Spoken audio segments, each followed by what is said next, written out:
Chapter 12. The qualities of a devotee. So we did till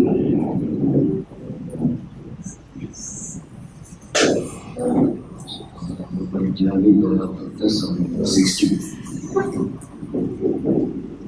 So we continue from there. Yona rishyati na dveshi na shochati na tamshati shubha shubha parityagi bhaktimanya samipriya. So very simple. Yona rishyati na dveshi. Who doesn't get elated, doesn't have aversion, na shochati, does not grieve, na kamshati, does not desire. Shubha ashubha parityagi, auspicious, inauspicious, wellness, abandoned. Bhakti manya samyaktiya, such a bhakta is very dear to me. If we read this verse, it seems as though the life of a devotee is very dull.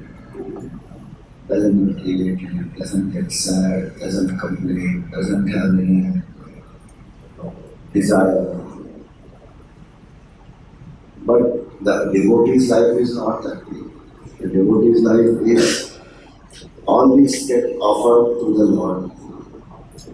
One doesn't take it personally. So if a success comes, generally we would say, I became successful. And we would get elation. The elation would be based on I. Devotee would also experience success, enjoy it, and would say it comes because of one's grace. The remembrance of the Lord, the devotee never forgets. Not only that he remembers or she remembers the Lord, one knows that it has come by the grace of the Lord. It is the Lord who is the Karta and it is the Lord who is the Bhakta. So, Yona Rishyati, one who doesn't get elated in the usual way in which we get elated. They are the people actually who experience happiness. Why? Because to the extent the ego is there, to that extent there is vanity. To the extent we let go of it, there is infinite happiness. So, na rishyati, they don't get elated. Like children, when they play with the toys, they get very elated. Parents, when they play with the children, they don't have the same level of elation as the children. They may still enjoy playing, but they don't get carried away in that emotion.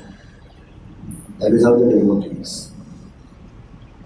So many great achievements they may achieve, but deep down there is no pressure of success.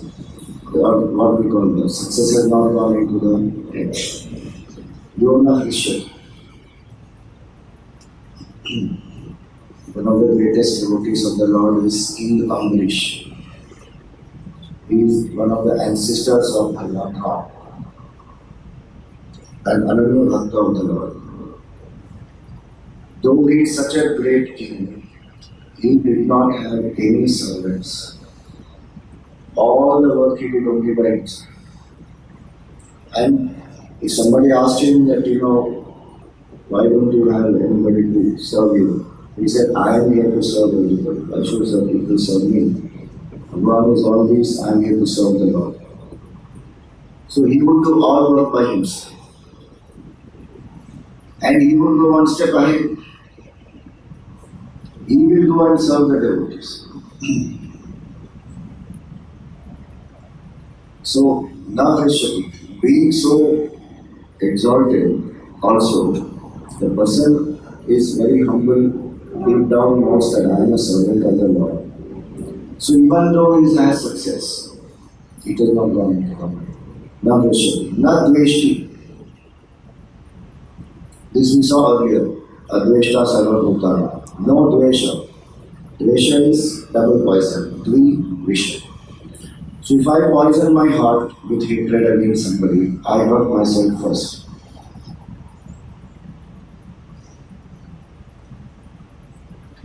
One day Mullah Nasruddin was going in the market.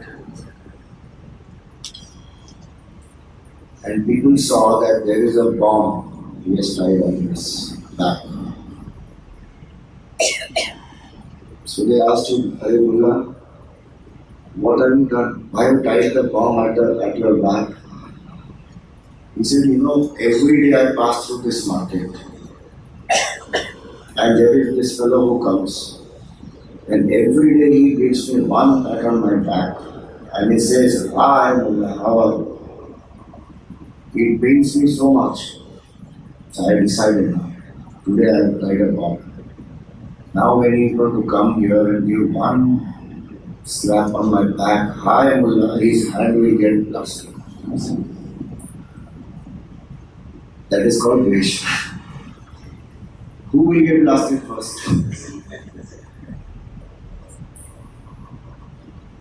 We will laugh at Mullah Nasruddin. His stories are like that. But they have a message to tell you.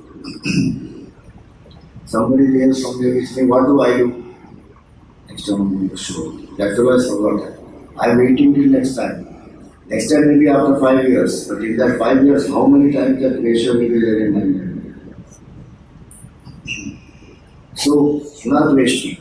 Here devotee doesn't have Dvesha towards something. So what are the difference between the earlier Adveshta and here not Dveshti?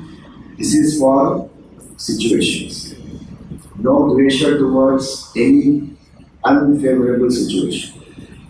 No Dvesha towards people, no Dvesha towards situation or object. No Dvesha, not Dveshti. So if I get success, generally elation will happen. If I don't get success, there will be planning, there will be grief, there will be sometimes agitation. That agitation is this Dvesha. So not Dveshti. Yona Dveshti, not Dveshti. Why? Because whatever has come by Bhagwan's Kripa. In fact, devotees like Kunti, they ask Bhagwan to give pain. Why? Because only in pain we remember the Lord. In success, in happiness, we forget Bhagwan. So here it says, Yona Dveshti, na Rashyati, na Shochati. Does not grieve at all. If I am a devotee of the Lord and I am constantly grieving, constantly in sorrow, constantly complaining, then my Shraddha is not strong. So many devotees went through so much of trouble, but they never complained, never grieved. Gurudev would give a very nice example that when Krishna Bhagavan had to be taken, when he was born, he had to be taken across the Yamuna to Nanda Baba's house. So Yamuna ji was in floods because Bhagavan himself has taken a form. The whole Prakriti is so excited. Nanda Baba has put Bhagavan in his basket. One basket, there's a cloth and the baby is put inside and he is going. So when he comes to the banks of Yamuna ji, he finds it is in floods. He doesn't have fear, how will I go across? Bhagavan told me I have to go, I will go. He doesn't pray to Yamuna ji that, Yamuna ji, I have to take this Lord across this Yamuna ji, please give way, or you stop flowing for some time, or you reduce your state of volume of water. He didn't ask anything. He had faith in the Lord. He went, and as he went, the water keeps rising, it keeps flowing deeper. So water comes to the chest level, then comes to the neck level, then comes to the chin, comes till the nose. Anybody should have said, this is very impractical, I go back. What does Vasudeva do? He keeps chanting the name of the Lord and he is going. So at that time what happens? Bhagavan puts his tiny foot outside the basket. And Gurudev says the tiny foot of the Lord will be exactly this much so that it comes till the nose of Vasudeva. And Yamuna dare not touch the feet of the Lord because the Lord is a baby just born and he may get pneumonia. So Yamuna has to stay here and there's enough place for Vasudeva to breathe. And he goes across. Gurudev used to tell us the symbolism of this is a devotee carries the Lord in the head, in the buddhi, and knows that Bhagavan is Karta, Bhagavan is Dharta, there is no need to complain. And there is no need to ask also. Na kankshati. If Bhagavan is Sarva Vyapi, Sarvajna, Sarva Shaktiman, do I even need to ask anything? Bhagavan, please give me. Before I even express that desire, Bhagavan already knows it. Because it is because of Bhagavan in the heart that our desire is even able to come. So, na kankshati. Now this state is a state of surrender. The devotee lives in that state. What we sometimes do is, no doubt we have to practice these qualities as sadhana.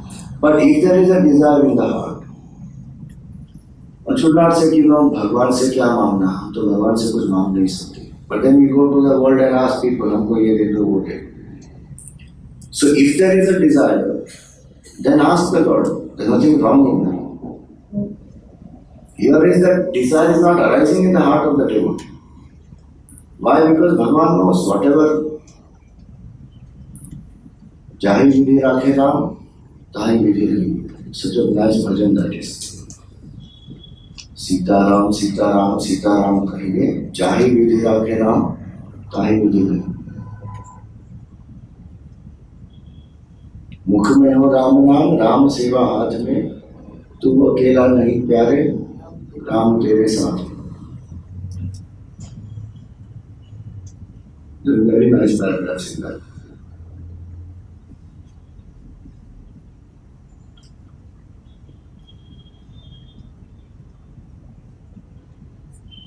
धन्यवाद निर्विवाद हानि लाभ सही.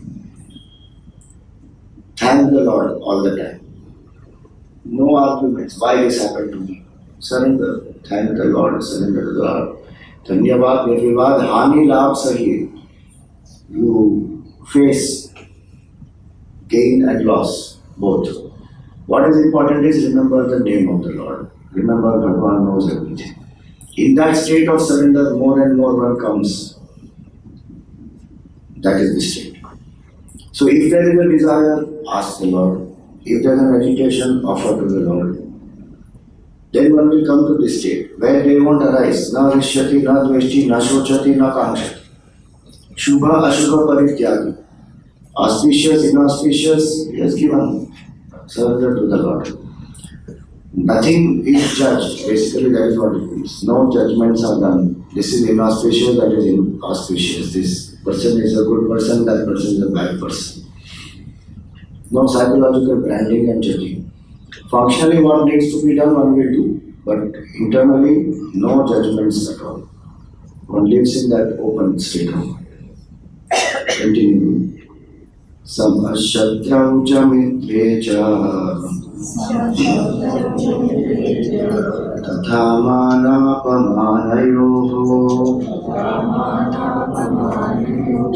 शीतोष्णसुखदुःखेषु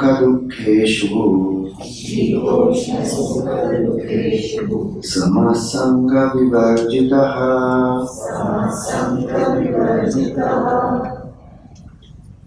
So he says, Samashatrau cha mitre cha.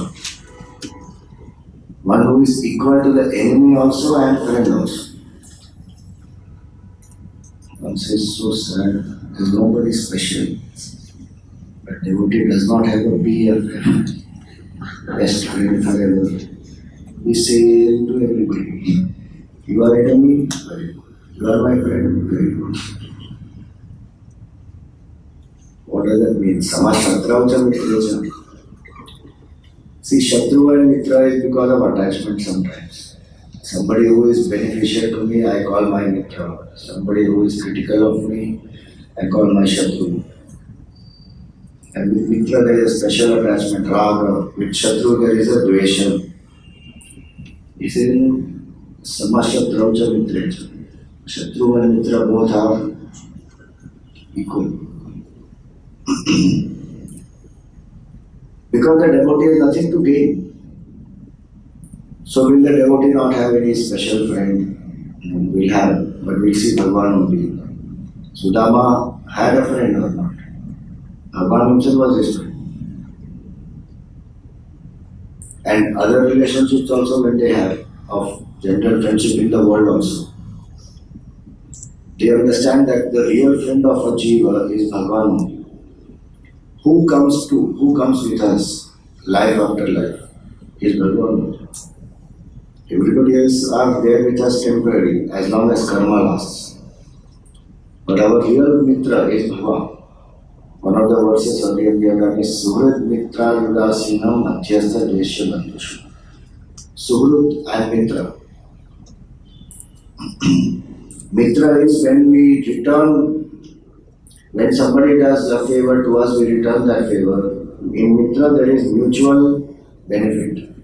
In Suhrit, the person has not done anything to me, I have not benefited, but I still am being loving to that person.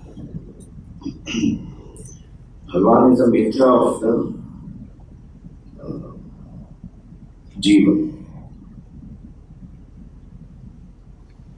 One other verse he says, Suhritam sarva bhutanam jnatva mam shanti vricchati. If the devotee knows that I am his Suhrit, who will return, who will not wait for him to give anything, but who will constantly be loving to him, that jiva becomes very peaceful and secure. Whether we love the Lord or not doesn't even matter. Bhagavan loves us as we are. Eternal love is the love of the Lord. It doesn't depend on how many times we go to the temple, how many coconuts we offer and all that. So here the devotee also is like that. Samashatrau cha mitre cha. No Shatru and no Mitra. It is so strange in life, we brand people as Shatru and Mitra, but sometimes the Shatru makes us benefit more. Because the Shatru can keep us more alert. Critics can keep us very alert and help us to improve.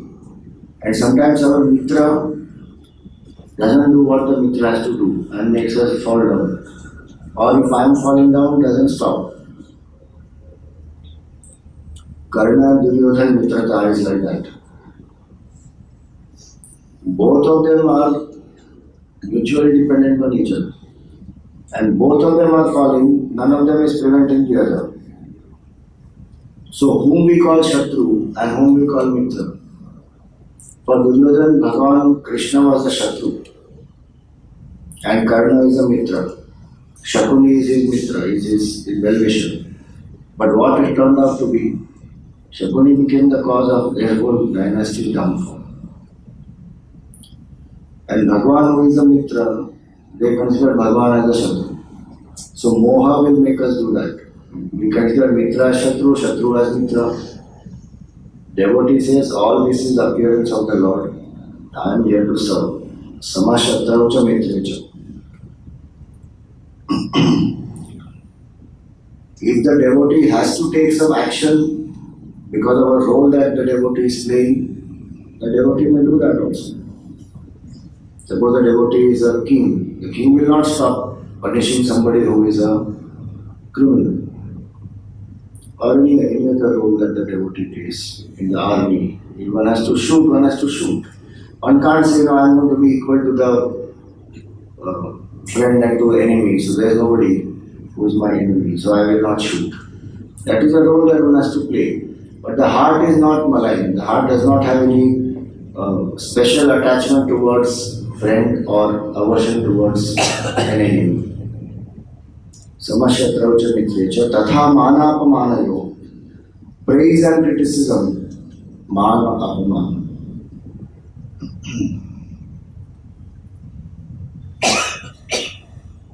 Subtlest weakness in a human being is this need for fame, kirti, man, pratishtha, fame. Devotee says equal in both, mana and apamana both. Why? Because if I am not the karta, how can I take the man? If I am the karta, only man can come. If I am the bhokta, only man can come. When I am not done, I am only an instrument. If an operation is successful, who is congratulated? Doctor is congratulated or the knife,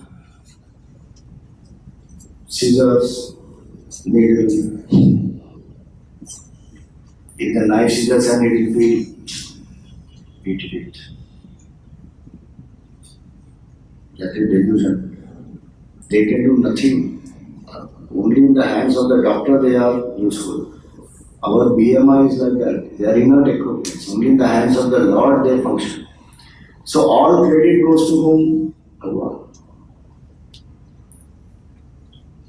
I shared with you earlier that Kenopanishad story. Devatas, they constantly have a problem with the Asuras. And the Asuras somehow manage to become powerful because their Guru Bhakti is more stronger than the Guru Bhakti of the Devatas. So one time they won over the Devatas. And Devatas as usual went to Bhagavan crying, weeping. And Bhagavan said, okay, come on, let us go. And with the help of the Lord, they won. And they were celebrating. Victory party is there in heaven. And they all were so intoxicated in that victory, they forgot that actually they won because of Bhagavan's power. Bhagavan said, now these people, out of his compassion, he said, these people need to understand some facts.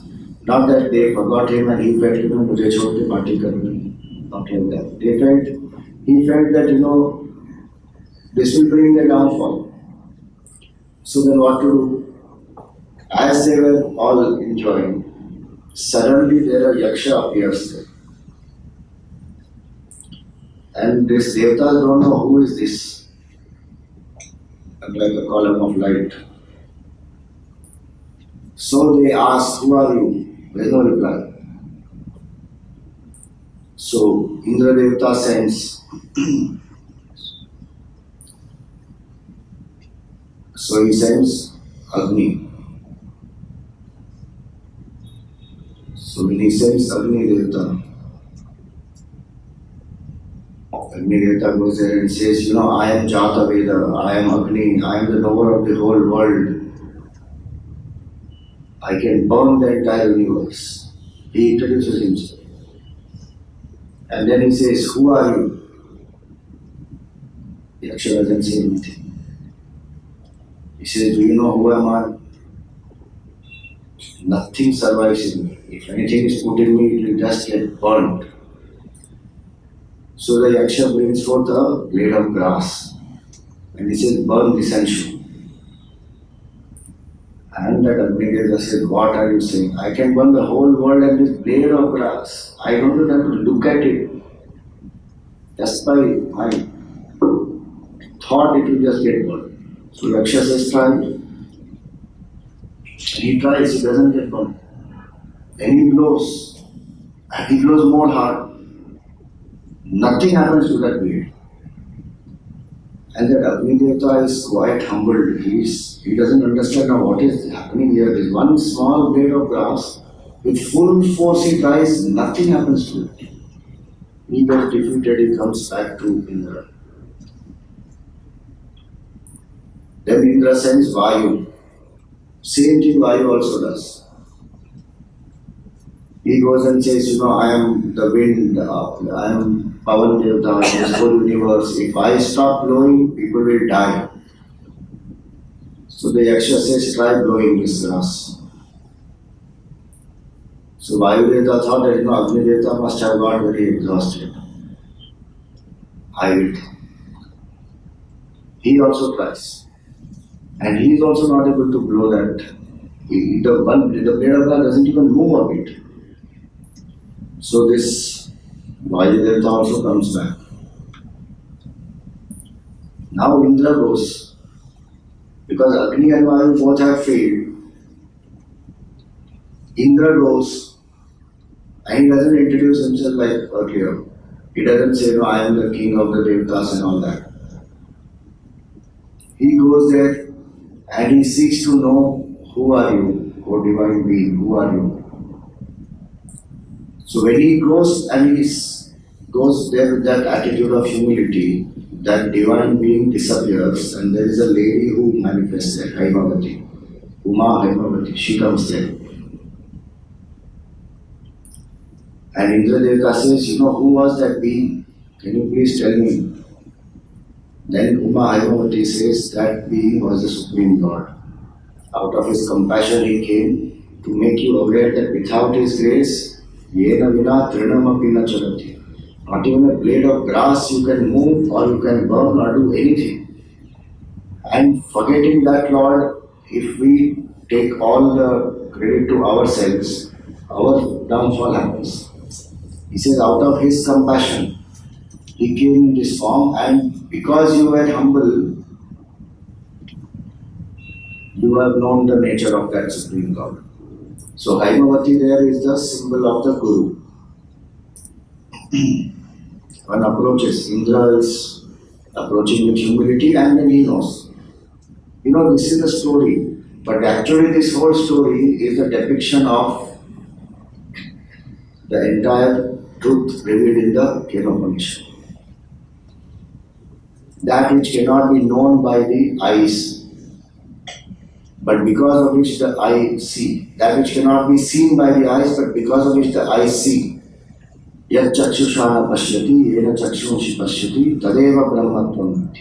Know that to be Brahman. So the fire represents eyes. Vayu, eyes and all the 10 senses. Vayu represents prana.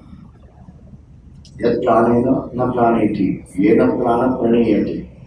Because of which the pranas function. That Supreme Lord, that is Brahman. And Indra represents the mind. So the senses, the pranas, they cannot know. Even the mind which is filled with ego will not know. Only the mind which is filled with humility goes and seeks to know the self, approaches the Guru, learns, will come to know the self. So the devotee is like that, who remembers every moment that whatever is happening because of grace of Bhagavan. If my hand is moving, it is moving because of the Lord's grace. And not only Lord's grace, Bhagavan only has become all this. It will come in the 15th chapter. That Bhagavan yada vidyagatam teja jagat bhasayate ekhinam. Bhagavan only has become the sun, the moon, the stars, everything here. So one level devotee feels that I am not the karta, Bhagavan is the karta, I am an instrument, Bhagavan is the doer. At a higher level, the devotee also knows that instrument also is divine, Bhagavan's only. This I has no existence.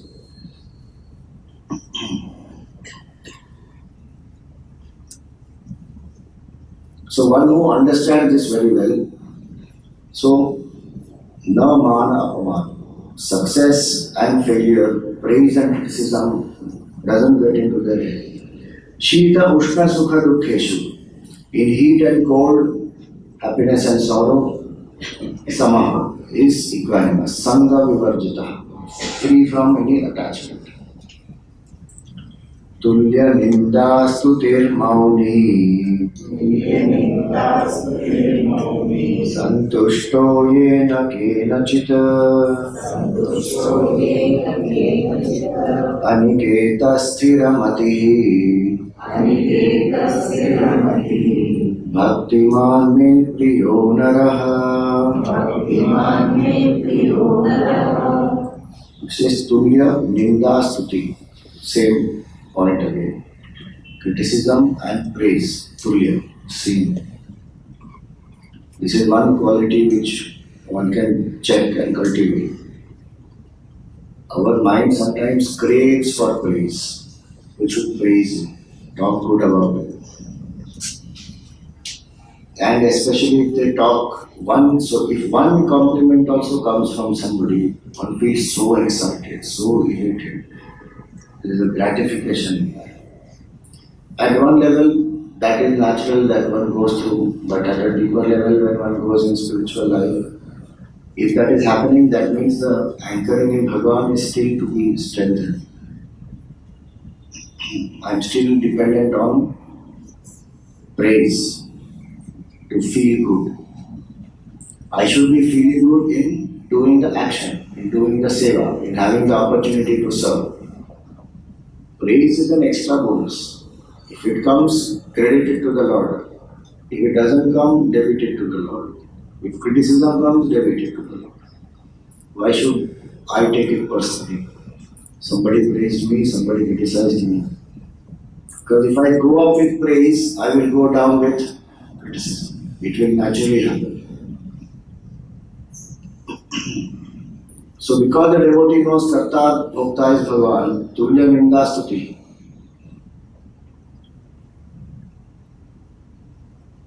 When people criticize Vivekananda in this country, 1884, his master passed away. Ramakrishna Paramahamsa. No, 1886 he passed away. 84 Vivekananda met him. 1886 Ramakrishna Paramahamsa passed away. 1893 he gave the world address at the World Parliament of Religions. 7 years in this country, people criticized him, ridiculed him, so many things they did. Very few people supported him. When he came back from America, he was received in Chennai. What a grand welcome he got. Massive reception, huge crowds there waiting for him and applauded him and garlanded him and so many things they did.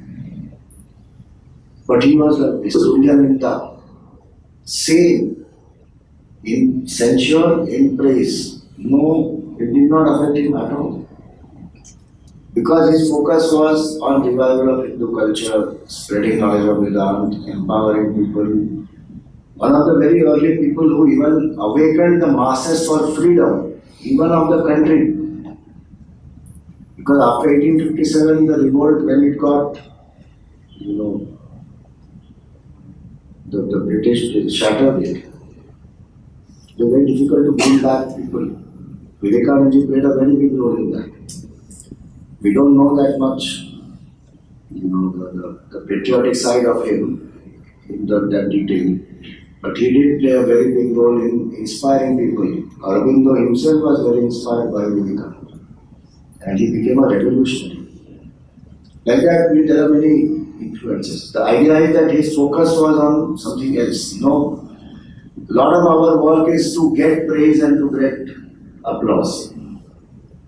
If I am working for praise and applause, if I am working for success, if I am working for some name, fame, limited potential will manifest. But if I go beyond that, unlimited potential will manifest. That's why Vivekananda said that if you want to come and serve, if you want to serve truly, make a bundle of all your personal desires and vanities, throw it into the ocean, and then come. If you need nothing, then you can serve the best. If I need something, then in service also I will be using that. And when I don't get it, I will get disillusioned. So he says here, Tulya Nindastuti, Mauni, a devotee is Mauni. So one meaning of Maun is silence. Literally also keeping quiet helps the mind to turn introvert.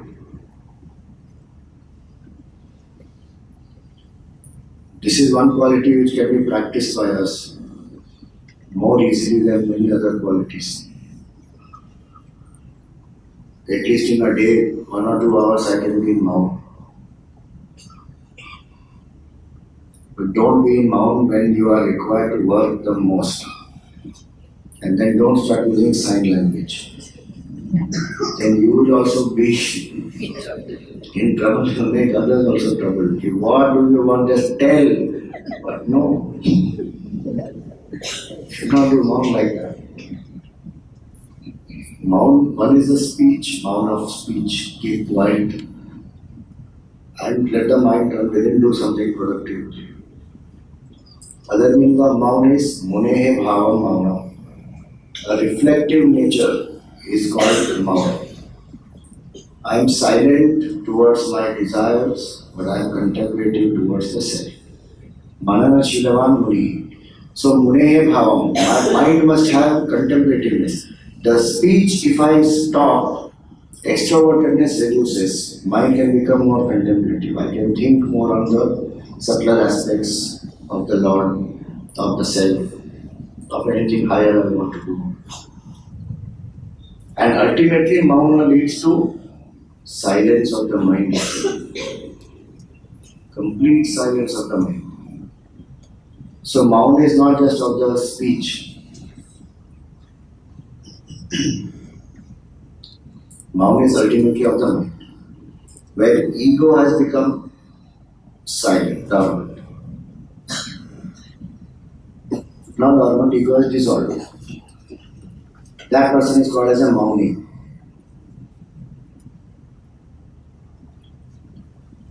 So physically that person may even be talking a lot, but every moment that person is in silence.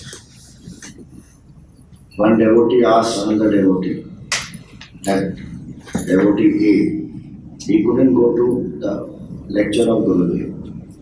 So he asked devotee B, what did Swamiji speak today? And the devotee B, he replied so nicely. He said, I was too absorbed in his silence, I did not pay attention to his words. And Gurudev as an orator is such a dynamic orator. But this devotee was also deep enough. The devotee said, I was absorbed in his silence because every word that is coming out from egolessness, that is silence. And Gurudev used to say that words of power come from a silent mind. And what comes out of that silent mind will manifest. That's why they are called Satya Sankalpa. Because it is not their individual Sankalpa. It is a Samashti Sankalpa. It will just happen. That's why people go to Mahatmas and they say, Mahatma ji, aap bol do. Mahatma ji, aap bol do means why somebody is telling that is not happening. But that Mahatma, if he tells, means in that silent mind that thought comes. And if that Mahatma says, then it happens. Why? Because the power of selflessness is so much. There is nothing that person wants for himself or herself. He is gone beyond that. That is real Maun. Maun of the mind. Maun of the ego. And this Maun of the mind will happen when the Maun of speech is kept.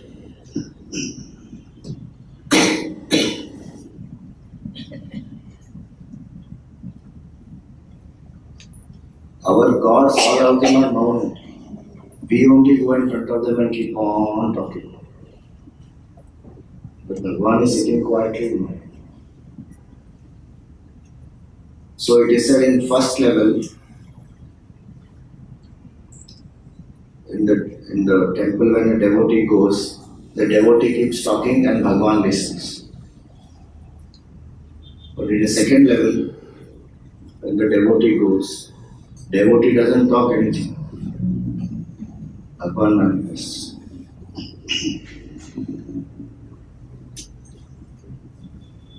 And in the third level, neither the devotee talks nor God talks. There is complete silence. That is oneness. Tapon Maharaj and Raman Maharshi, they both met each other. Tapon Maharaj had gone to Tiruvannamalai. Before he went away to Himalayas, he had gone to Tiruvannamalai in one of his trips. They both sat in presence of each other, half an hour.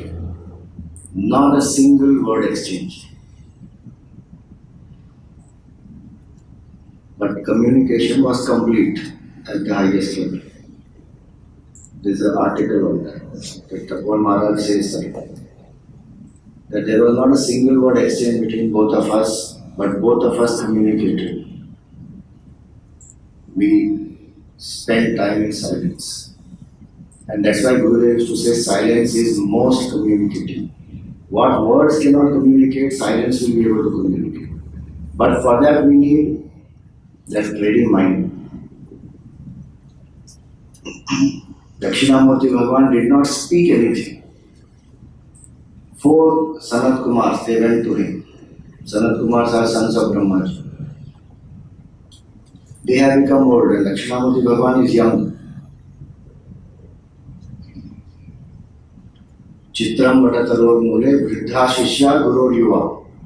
The Guru is young and the Shishyas are old. They have spent so much time in sadhana, but they have not yet realized the self. So they go to this master. Dakshinamurti Bhagavan is avatar of Shivji. Gurostu Maunam Vyakhyanam, Shishyastu Chinna Samshaya. The disciples did not even ask a question. The Guru showed just the Jnana Mudra. Did not speak a word. And the doubts of the disciple got dispelled and they became one with the self. So nice, Mauna. So power of silence. Even in our day-to-day life we see, if somebody goes on arguing against us, if you become silent, what happens? After a point, that person can't argue. Harmony happens more easily. If I also argue, they also argue, it keeps going on. At that moment, at least I can become silent. Later on, when that person has cooled down, I can come back and tell whatever I want. So, Maunam has a lot of impact. So, here is a devotee whose mind is silent. Maunam. Mauni. Santushto yena tena chit. And is happy with whatever one gets. There is no insistence at all.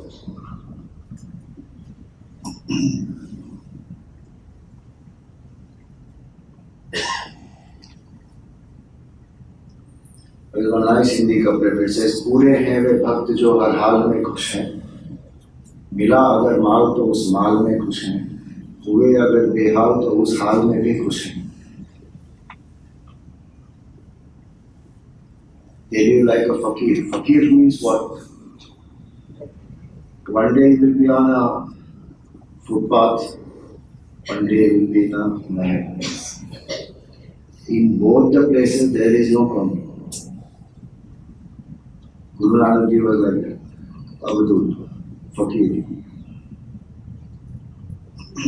So many, Dattatreya was like that, fakir. Tapon Maharaj is like that. Queen of Nepal is his devotee. But he will still live in one humble kutia. He will still go to Kailash barefoot. If somebody hosts him, he may stay there for some time. He will even go. So, yena kenachit, whatever comes unasked, one just accepts. Santushto yena kenachit. Aniketa, homeless. This is very difficult. How can we leave home and go? Aniketa means one who doesn't get attached to a place and starts calling that as mine. Niketa is my house, built with my karma, my hard work, my property. There is a sense of deep ownership. Functionally, of course, one should know that. Don't go and say, "Ye to sab Bhagwan ka hi hai." Don't go to somebody's house and say, "Tumhara ghar nahi hai, Bhagwan ka."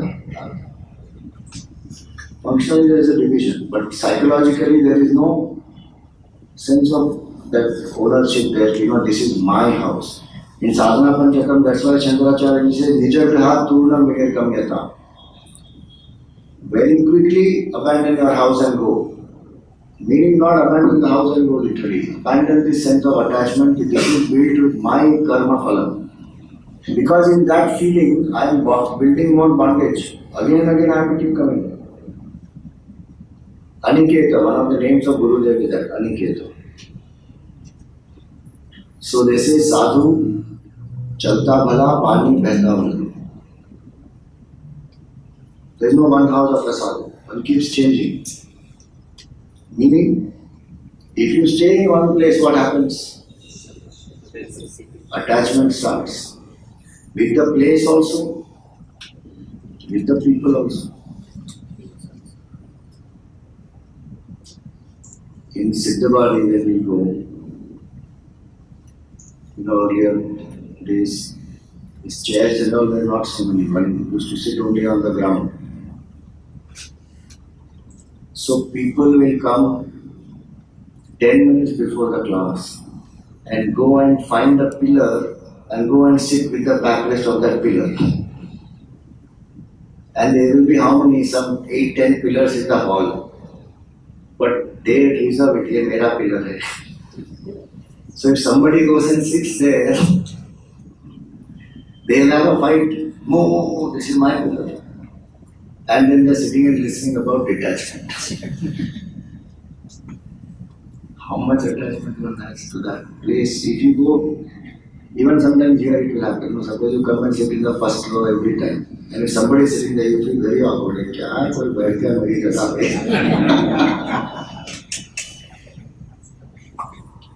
Just even in the house, if we do that, if we live in the same house, that whole thing becomes so psychologically mind depends. This is my house, my room, my corner.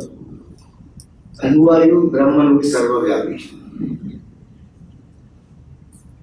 So he says, Aniketa. Gurudev said a very nice thing. A devotee does not have a home anywhere, but he is at home everywhere. That is called Aniketa.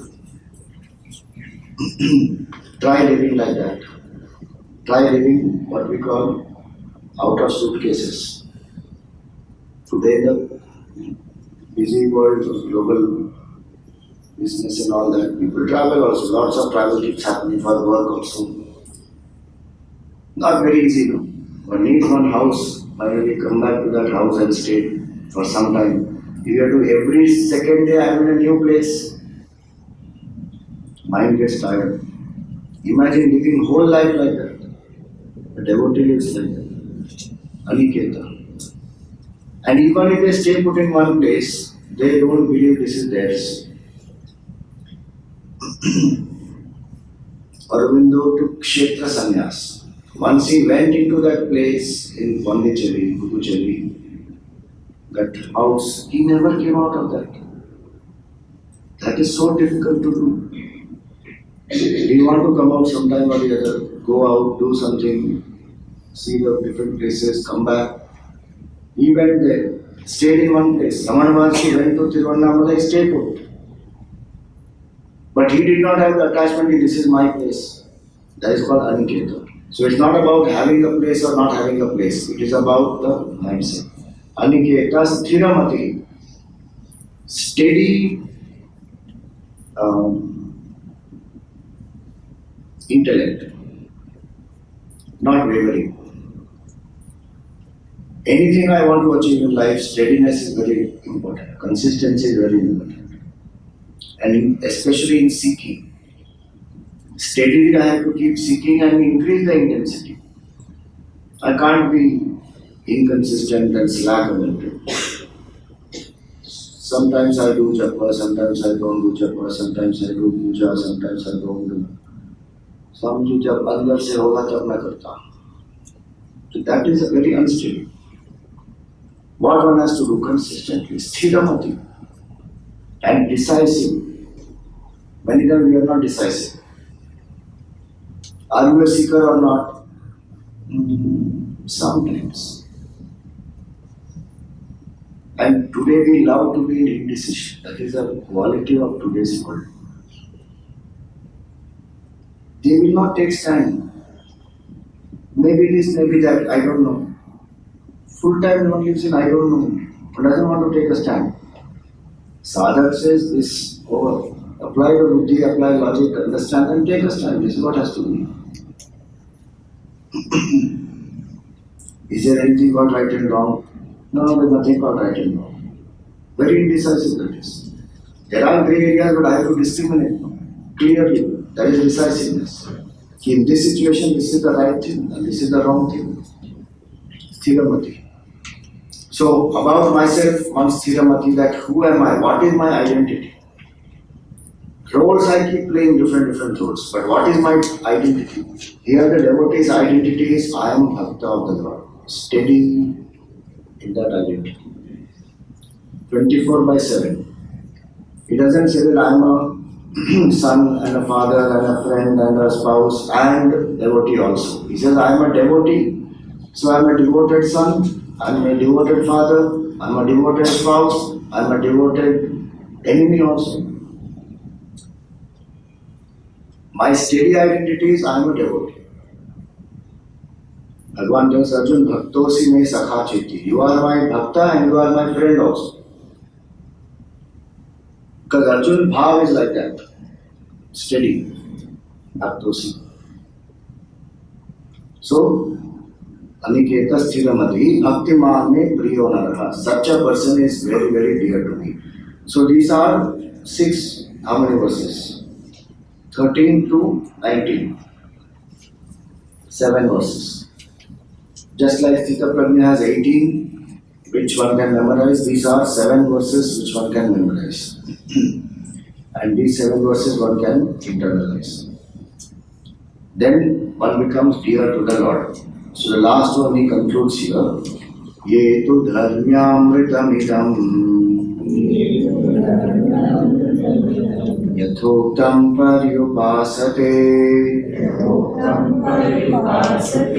Shraddhadhanamat paramaha Bhaktaste diva me priyaha.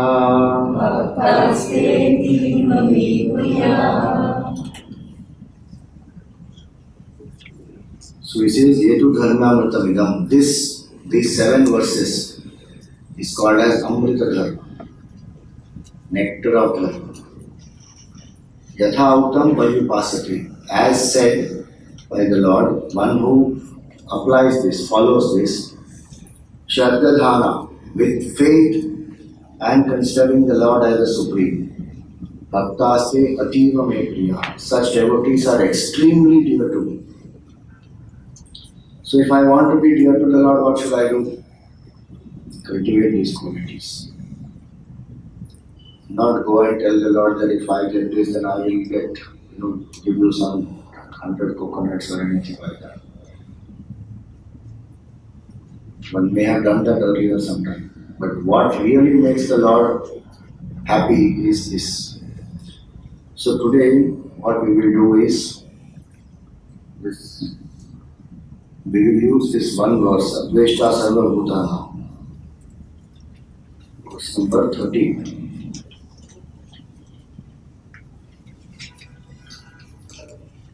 Yes, verse number 13, Adveshta Sarva Bhutana. We will use that verse and meditate on that.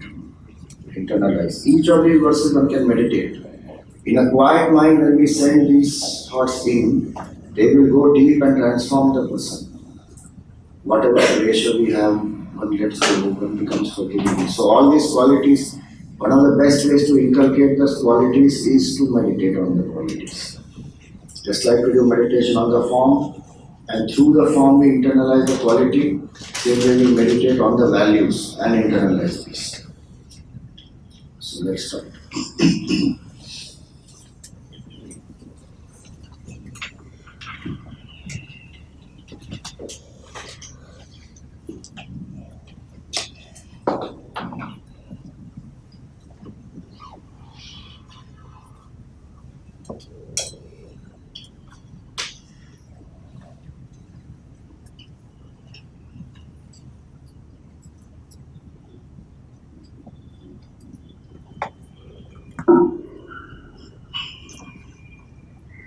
Sit erect.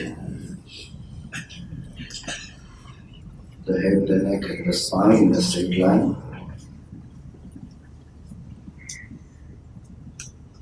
Close your eyes gently. Relax the shoulders. Let your feet be firmly on the ground.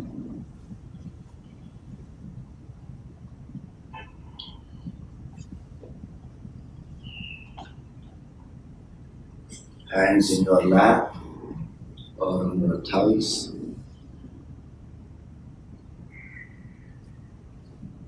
Palms facing the sky.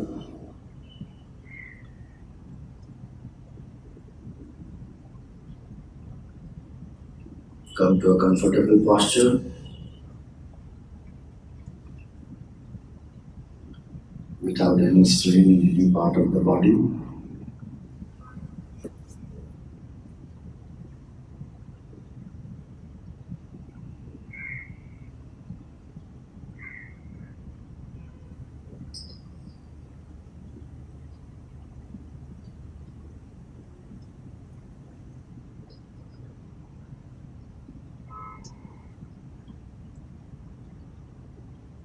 Suggest to the mind that for the next 20 minutes I am steady and still without any movement.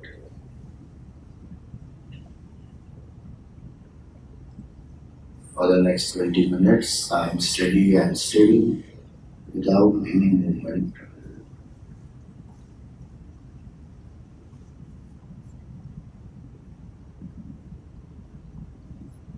I am alert, awake and quiet.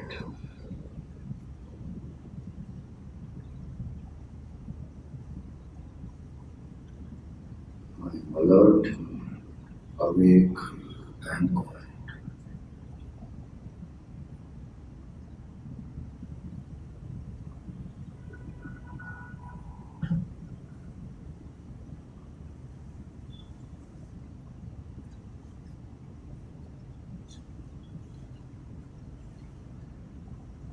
Be aware of the simple happenings around you.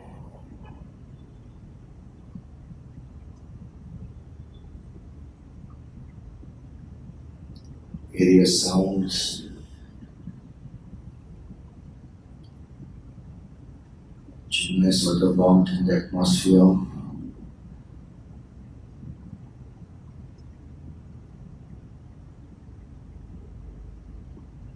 the feel of the carpet below your feet. Just be aware of the simple things around you. Without judgments, without further thoughts, just be aware.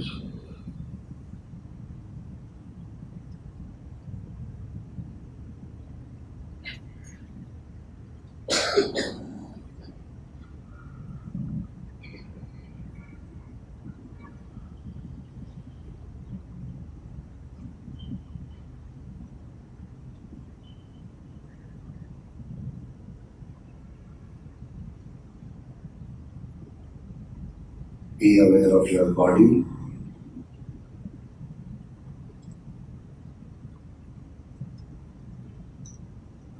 As we say the part of the body, be aware of the specific part, pay attention to it.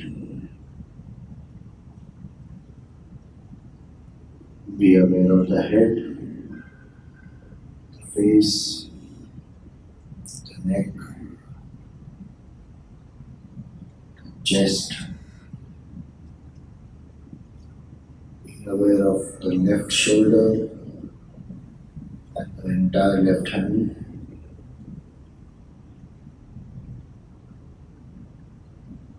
The right shoulder and the entire right hand.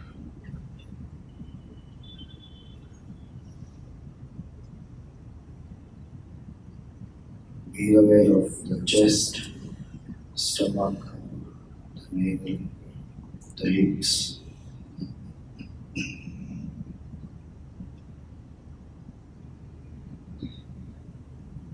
Be aware of the back, from the neck to the base, the upper back, the middle and the lower back.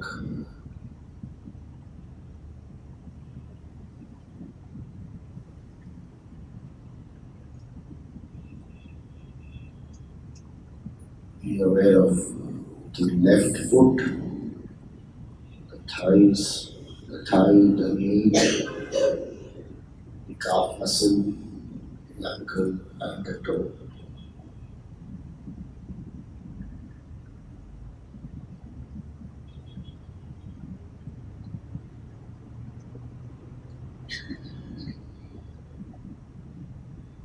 Be aware of the other foot, the thigh, the knee,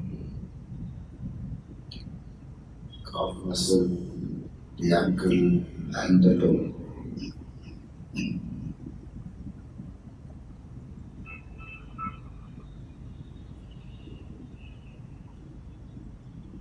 The entire body is a tool to develop devotion. It is a temple of the Lord.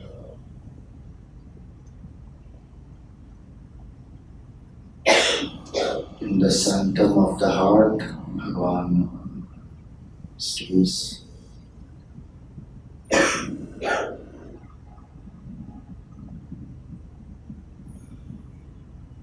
Our whole body is like the temple. The feet are like a gate. The navel is the Rajasthan. The heart is the sanctum. So this temple must be maintained well.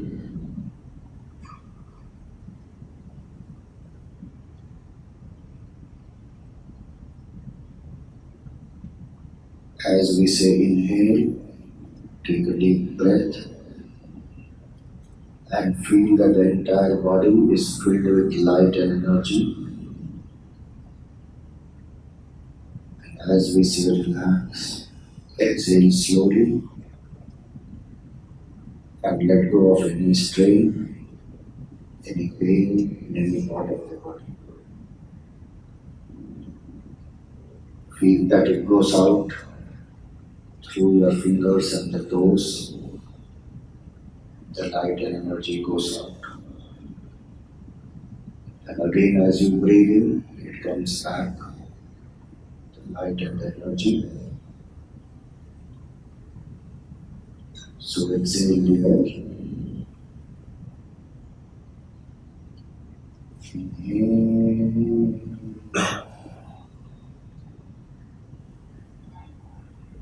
Relax.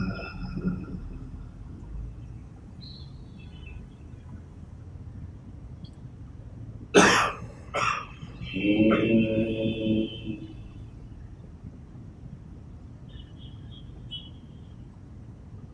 Relax.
Continue to breathe deeply.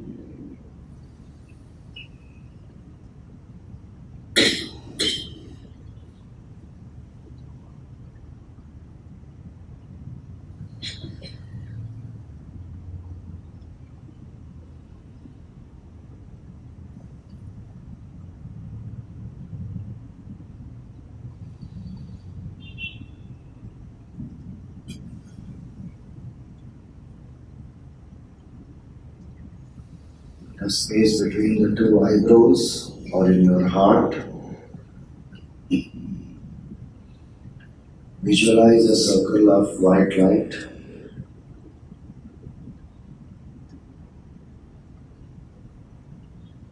The space between the two eyebrows or in your heart. Visualize a circle of white light.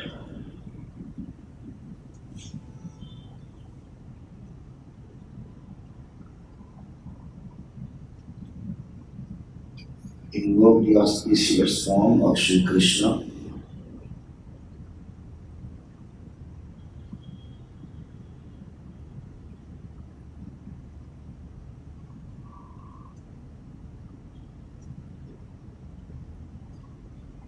The Lord is standing, playing the flute, with a gentle smile on his face.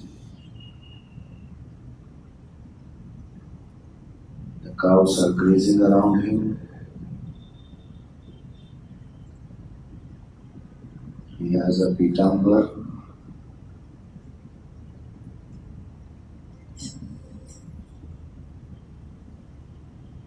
a darkish complexion. He has Dhanamala, a garland of white flowers on his chest. Lotus-like eyes.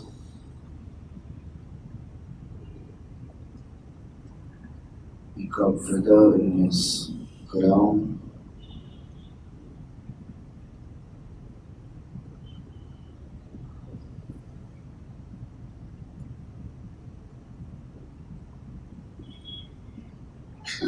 There is a tilak on his forehead. His eyes are closed and he is absorbed in playing the flute.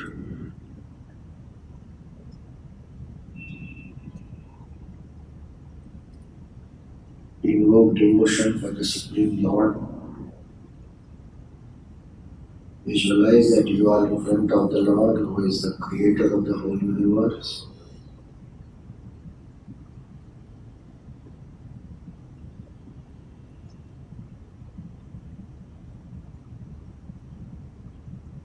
Together let us chant. You can repeat after me. Satchidananda Rupaya Satchidananda Rupaya Vishvotpatyadi Hetave Vishvotpatyadihetave Tapatraya Vinashaya Tapatraya Vinashaya Shri Krishnaya Vayam Namaha. Shri Krishnaya Vayam Namaha. We salute the Lord, who is Shri Krishna, who is of the nature of pure existence, consciousness and bliss, who is the very creator, sustainer and destroyer of the world. May that Lord bring peace to us from all three afflictions. Peace from the cosmic forces, from the beings around us, and from internal disturbances.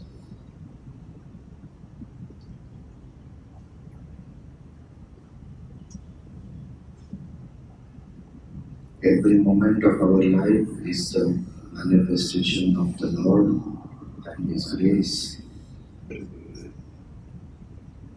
Count all the blessings that you have and invoke the gratitude for the Lord.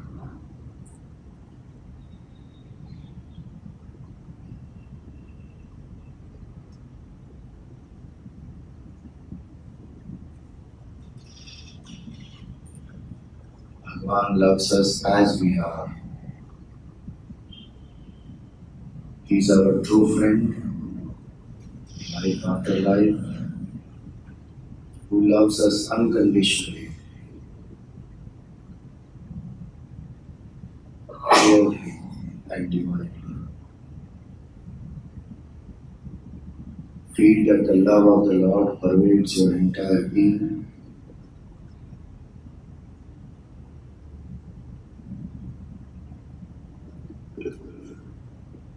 To be able to serve that Lord,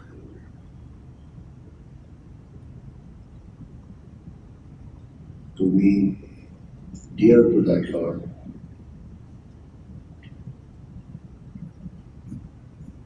let us cultivate these qualities of the supreme devotees.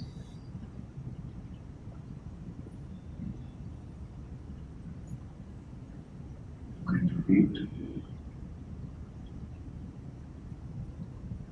Adveshta sarvabhutanam Adveshta sarvabhutanam Maitra karuna evacha Maitra karuna evacha Nirmamo nirahamkaraha Nirmamo nirahamkaraha Samadukha sukha kshami. Samadukha sukha kshami. As we chant this shloka, each and every word we must feel. And it is our prayer to the Lord that may we be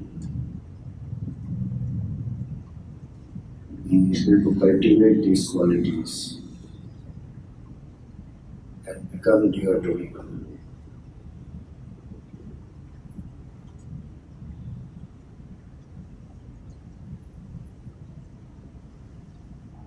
Adveshta sarvabhutanam.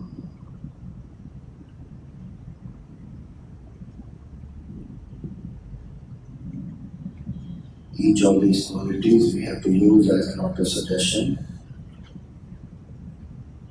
that I have no dvesha towards any being in the whole universe.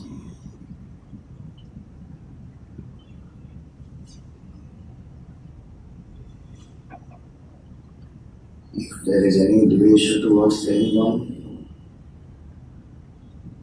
don't recollect any such experiences. Just visualize that being or that person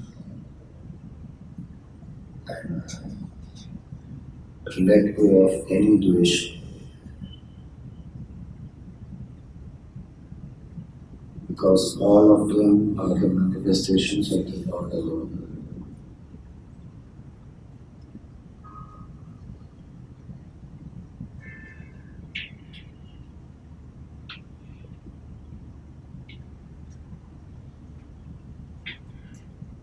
Send vibrations of love and friendliness,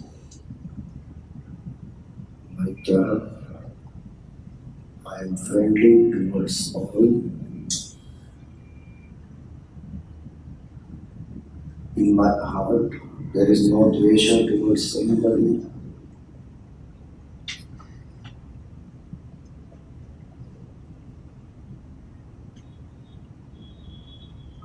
In my heart, I am friendly and loving. I may express it appropriately outside.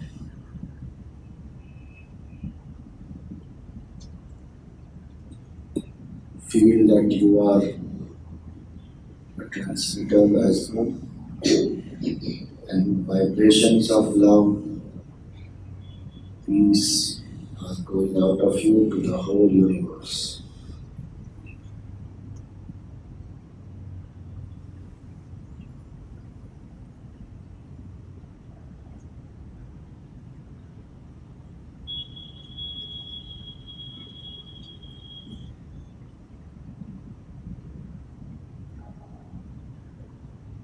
If there are people and beings who are suffering, I am compassionate to them.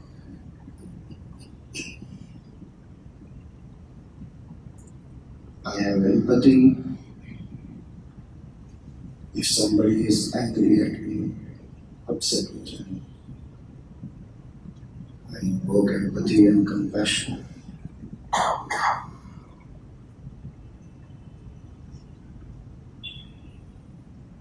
Adveshta sarvabhutanam maitra karuna evacha.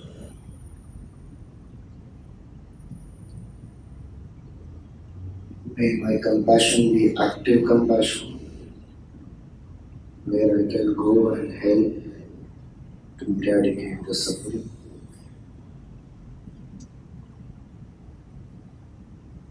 May my compassion not be just pity,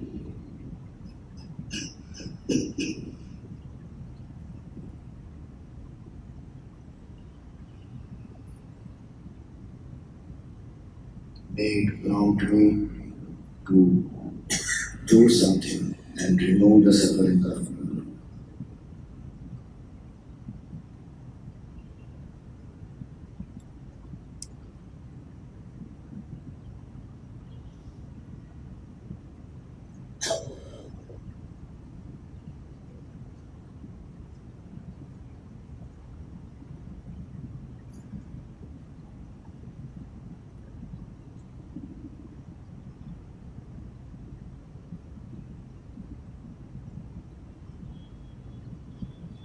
Every being has their own struggle, their own challenges, and in their moments of struggle, they may act in a manner that may disturb us or hurt us. Let us be compassionate towards the struggles of everyone. Each one is fighting a battle within, a war within. Let us be compassionate, be kind, be accommodating.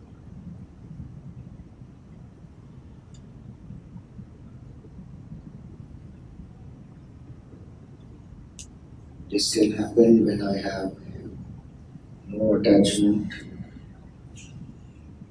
to I am mine. Nirmamo nirahankara.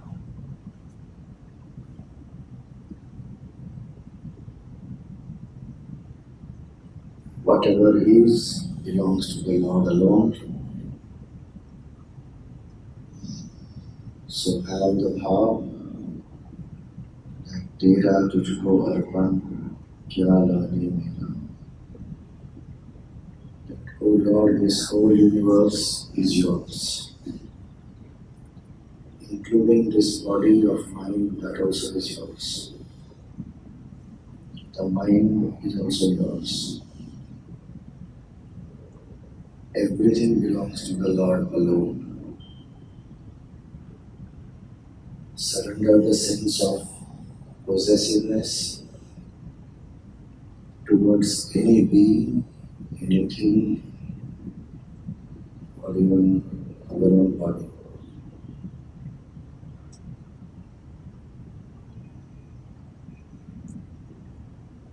I am only a trustee for some time to use the things for His work.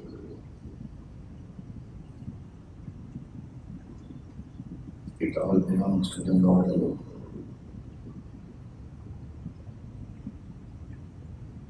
Free yourself from any possessiveness, any insistence.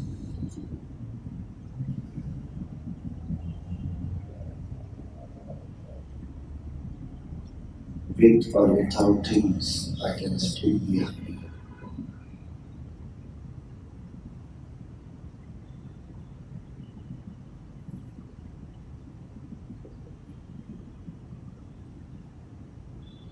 Free from the ego, the ahamkara.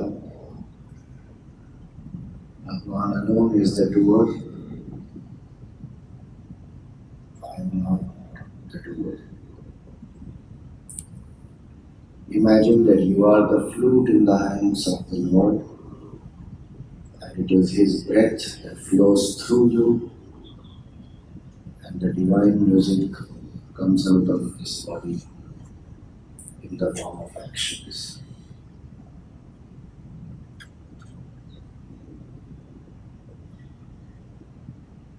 Any sense of ego,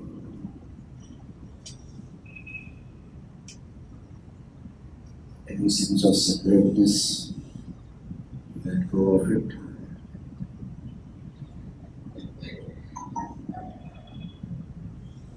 The wave is always one with the whole ocean. Separation is a myth. We are always one with the whole world and the Lord. Imagine being one with the entire world and the Supreme Infinite God. Like the wave has no separation, it is just water and water everywhere.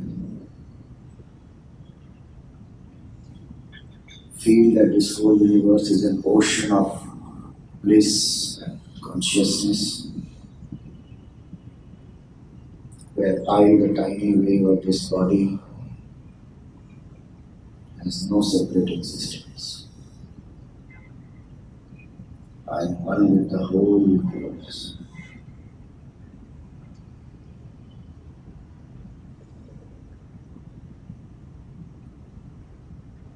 Samadukha sukha, equanimous in pleasure and pain, happiness and sorrow.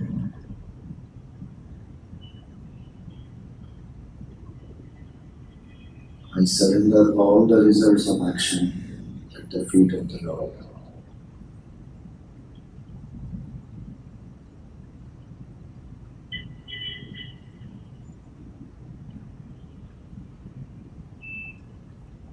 Just as we offer flowers at the feet of the Lord, we offer all the results of our action to the Lord.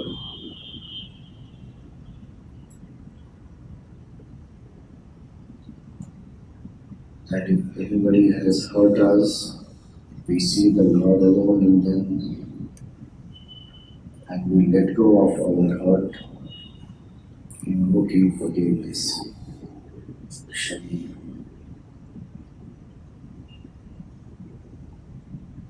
When I see the Lord in them, I don't even take offense. But if I have taken offense, if I am holding a grudge against someone, forgive them, let go of the hurt. Wash away the hurt in the flood of the Lord's love, and feel that your heart is cleansed, purified. One's love alone deserves our heart. No person, no object, no situation deserves to be living in our heart.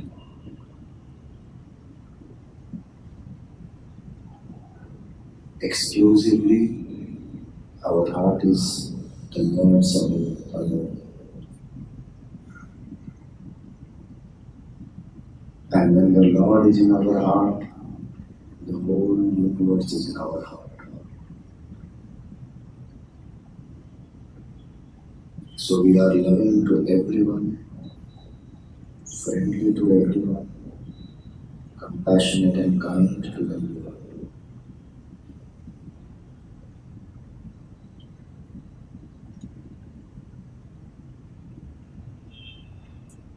Once again, let us join this verse and invoke these feelings.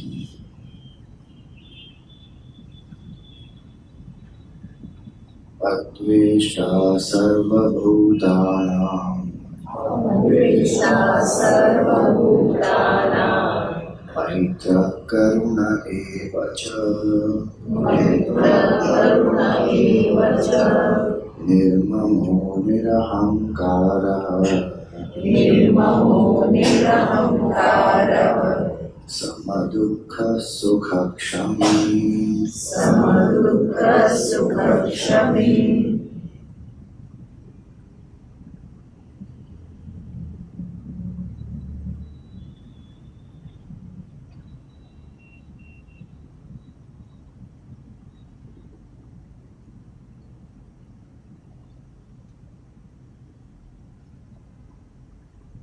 Feel that the hand of the Lord is on your head and His love and grace pervades your whole body, mind and intellect. Offer some flowers at the feet of the Lord and prostrate to the Lord.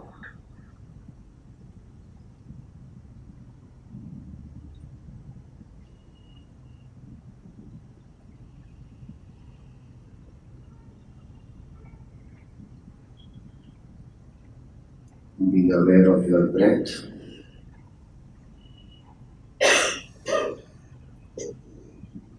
Be aware of your body.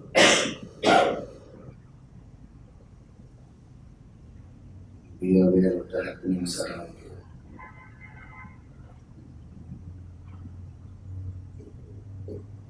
We pray for the well-being of the whole universe.